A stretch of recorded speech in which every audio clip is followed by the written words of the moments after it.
Je vous demande d'accueillir Monsieur Olivier Marchal, s'il vous plaît.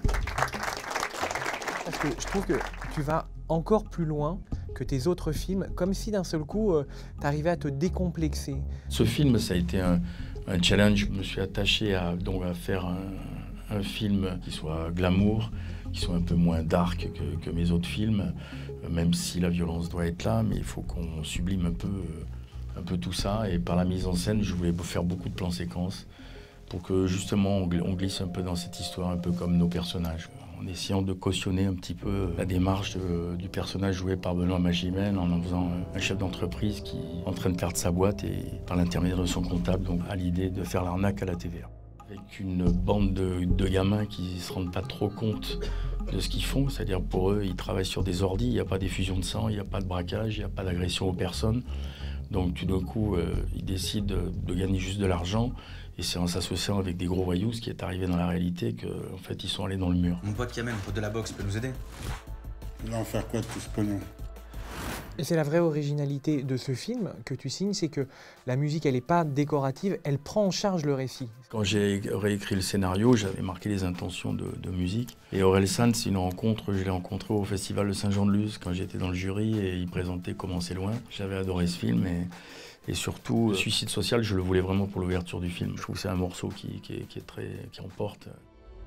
Benoît, sa grande qualité, c'est un type bouleversant, à fleur de peau. Il a l'épaisseur d'un Ventura, l'animalité d'un Delon et la fragilité d'un Patrick Devers. On trouve qu'il est bouleversant, il est vraiment formidable.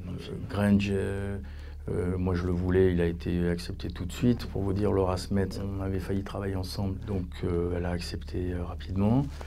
Et après, le petit Dirschender qui fait le petit frère, là, qui est dans le cocaïnomane, lui, on l'a trouvé en casting. Il est formidable. Et après, là, Michael, c'est un plaisir et c'est un gros bosseur. Puis de le diriger dans un contre-emploi, enfin, il n'y a pas de contre-emploi. Tu sais, Gérard Lanvin qui dit les contre-emplois, il suffit. Avant d'avoir des contre-emplois, il faudrait déjà avoir des emplois, il dit. Mais bon.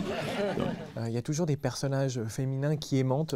On se souvient dans 36, il y avait Mylène de Mongeau. Cette fois-ci, c'est Dany. Mais Dany, de toute façon, le personnage était écrit. Il a vraiment existé dans la réalité. C'était une restauratrice qui blanchissait l'argent et tout. Et j'ai rencontré Dany, c'est la première que j'ai rencontrée. Elle a tenu les établissements de nuit, elle a connu le Paris des années dingues.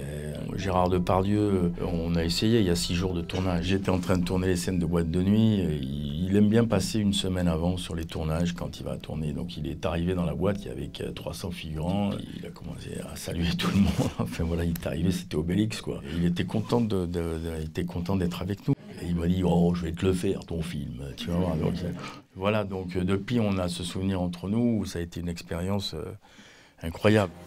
On voulait que ce film il soit glamour, qu'il plaise au plus grand nombre de personnes, qu'il me plaise aussi à moi évidemment, mais qu'on soit embarqué dans cette histoire.